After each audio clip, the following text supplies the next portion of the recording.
নমস্কার সবাইকে, কেমন আছো তোমরা সবাই? আশা করছি তোমরা সবাই খুব ভালো আছো আর আমরাও খুব ভালো আছি। আজ আমি তোমাদের সাথে শেয়ার করব মাটন বিরিয়ানির রেসিপি।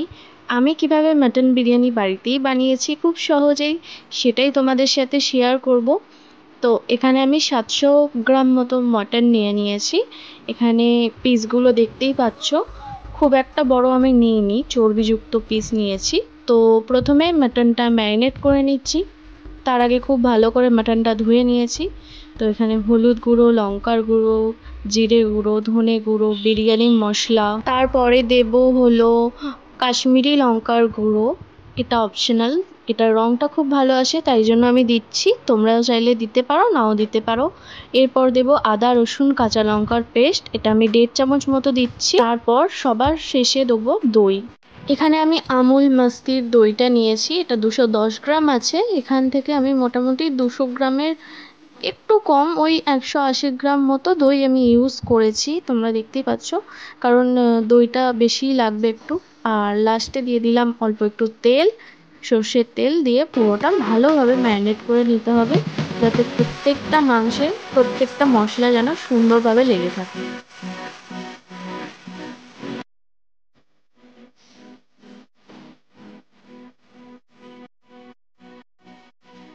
খুব সুন্দরভাবে আমি কিন্তু পুরো মাংসটা ম্যারিনেট করে নিয়েছি এবং এটা আমি রেখে দেবো এই কন্টেনারে ওভারনাইট।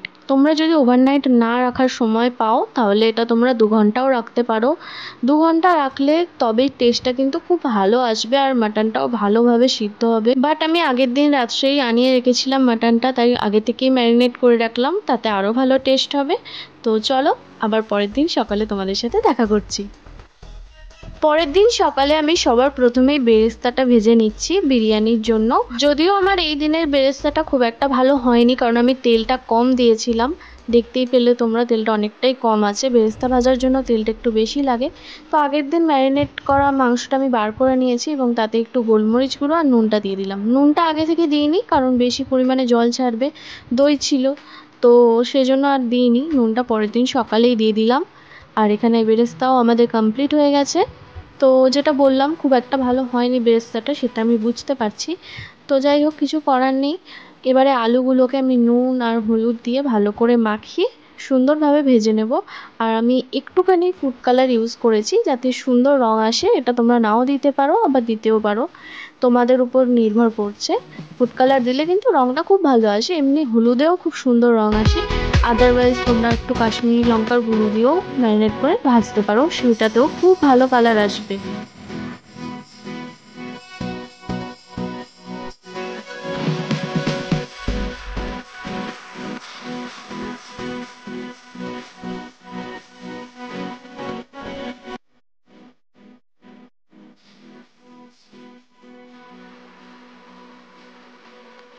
বিরিয়ানির জন্য আলুগুলো ভাজা কমপ্লিট আর খুব সুন্দর রং এসেছে, দেখলেই তোমরা। তো এবারে রাইসটার জন্য জলটা প্রিপেয়ার করে নিচ্ছি। তো একটু নুন দিয়েছি জলে, জয়িত্রী দিয়েছি, গোটা গরম মশলা দিয়েছি, একটা স্টার মশলা দিয়েছি, তেল দিয়েছি 2 চামচ মতো, আর দিয়েছি আধখানা লেবুর রস দিলে আর তেল দিলে খুব সুন্দর রাইসটা কিন্তু ঝরঝরে থাকে আর একদম গায়ে গায়ে লেগে যায় না। তো এখানে চালটা আগে থেকেই ভেজানো ছিল, এটা এবারে দিয়ে দিচ্ছি হাঁড়িতে। তো চালটা আমরা মোটামুটি 70% কুক করব। আর তার ফাঁকে আমি এখানে ডিমগুলোও ভেজে নিয়েছি। তো চলো এবার মাটনটা রান্না করা যাক। তো গরম তেলে আমি মাটনটা দিয়ে দিচ্ছি, ম্যারিনেট করা যে মাটনটা ছিল পুরোটাই দিয়ে দেবো, যা যা মশলা ছিল সবটাই দিয়ে দিলাম। তো এবারে হাই ফ্লেমে এটা বেশ খানিকক্ষণ কষাতে হবে, লো ফ্লেমে কিন্তু কষালে হবে না, হাই ফ্লেমেই কষাতে হবে।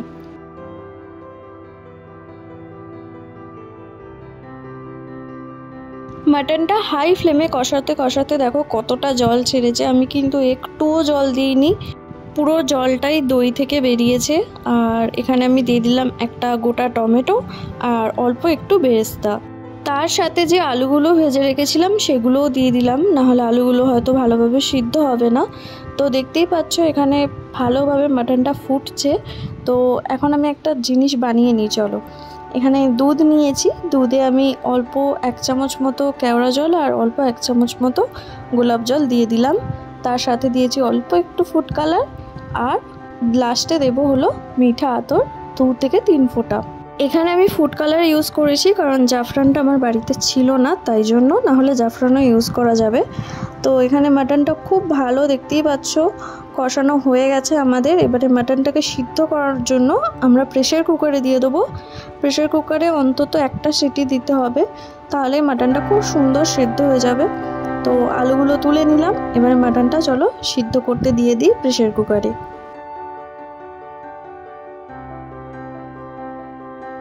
সিদ্ধ করার জন্য আমরা যে জলটা দেবো সেটা কিন্তু আমি আগে থেকে এই কড়াতে একটু গরম করে নিলাম। সেই গরম জলটাই আমি দিয়ে দিচ্ছি মাটনে, দেখতেই পেলে তোমরা। মাটনটা সিদ্ধ হোক, তারপর আবার আমরা ফিরে আসছি। মাটনটা আমাদের সিদ্ধ হয়ে গেছে এবং শেষে আলুটা দিয়ে খানিকক্ষণ চাপা দিয়ে রেখেছিলাম। আলুগুলোও খুব সুন্দর নরম হয়ে গেছে, আর এখানে আমাদের রাইসটাও কিন্তু ঝরঝরেই আছে, দেখতেই পাচ্ছ। এবারে আমাদের লাস্ট অ্যান্ড ফাইনাল স্টেপ হলো লেয়ারিং। তো চলো সেটা এবারে করা যাক। প্রথমে আমি ঘি দিয়ে দিলাম হাঁড়িতে, যাতে আর কি দমে দেবো আমি বিরিয়ানিটা, এবং দিয়ে দিলাম মাটনের গ্রেভিটা। পুরো হাঁড়িতে খুব সুন্দরভাবে আমি গ্রেভিটা মাখিয়ে নিয়েছি, যাতে কোনোভাবেই বিরিয়ানিটা লেগে না যায় তলার দিক থেকে, এবং ঘিও দিয়েছি সাথে।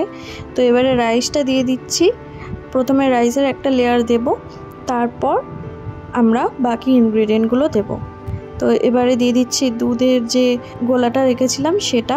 তারপরে আমরা দিয়ে দেব মাটনটা, মাটনের গ্রেভি সমেত মাটনটাই দিচ্ছি, যাতে খুব সুন্দর রাইসগুলো ভেজা ভেজা থাকে।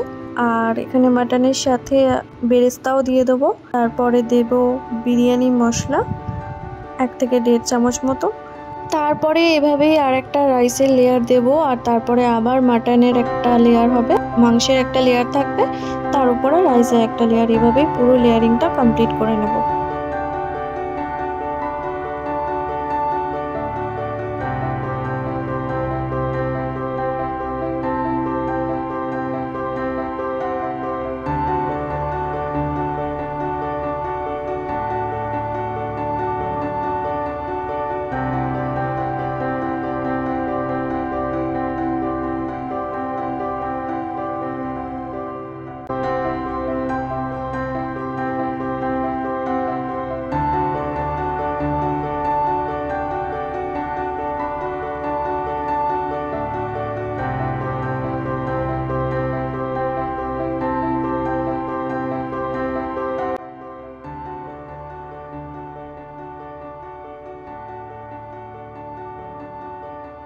তো আমাদের লেয়ার করা মোটামুটি শেষ হয়ে এসেছে। তো এবারে অল্প একটু ধনেপাতা ছড়িয়ে দিলাম উপর থেকে, আর তারপরে এবারে দেব ডিমগুলো। ডিমগুলো একদম উপরে দিচ্ছি, কারণ ডিমগুলো তো সিদ্ধই আছে, ওগুলো আর সিদ্ধ হওয়ার প্রয়োজন নেই, তাই জন্য।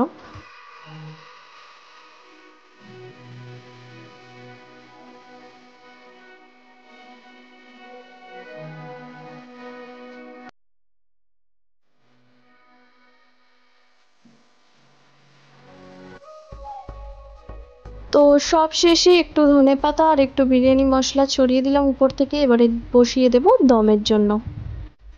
40 মিনিট নয়, মোটামুটি 1 ঘন্টা পর আমি বিরিয়ানির হাঁড়িটা খুলছি, আর খুব সুন্দর একটা গন্ধ নাকে এলো। আর রাইসগুলো খুব সুন্দর ঝরঝরে রয়েছে, দেখতেই পাচ্ছ, একটুও ভেঙে যায়নি। সাথে কিন্তু একটা মাখো মাখো ব্যাপারও আছে, যেহেতু আমি গ্রেভিটাও ইউজ করেছিলাম।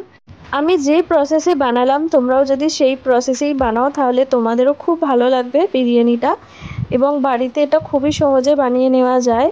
তোমরা যদি কখনো এই রেসিপিটা ট্রাই করো তাহলে সেটা কমেন্টে অবশ্যই জানিও, আর যদি রেসিপিটা দেখে তোমাদের একটুও ভালো লেগে থাকে সেটাও কমেন্টে জানিও।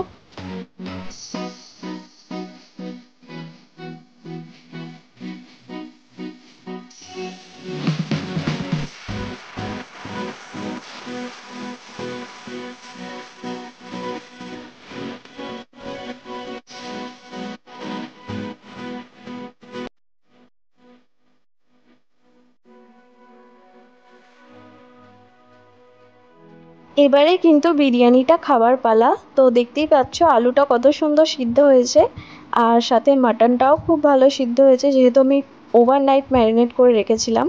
তো সব কিছু একটু করে নিয়ে যে বাইটটা তৈরি হবে সেটা কিন্তু খুবই সুন্দর হয়েছিল। আমাদের বিরিয়ানির রেসিপি তোমাদের যদি একটুও ভালো লেগে থাকে তাহলে অবশ্যই লাইক, কমেন্ট অ্যান্ড শেয়ার করো। আর যদি চ্যানেলে নতুন হয়ে থাকো অবশ্যই সাবস্ক্রাইব করতে একদম ভুলো না। এরকম আরও ভিডিও দেখার জন্য সাবস্ক্রাইব করে বেল আইকনটা প্রেস করে রেখো। আবার দেখা হবে একটা নতুন ভিডিওর সাথে। সবাই খুব ভালো থেকো, সুস্থ থেকো।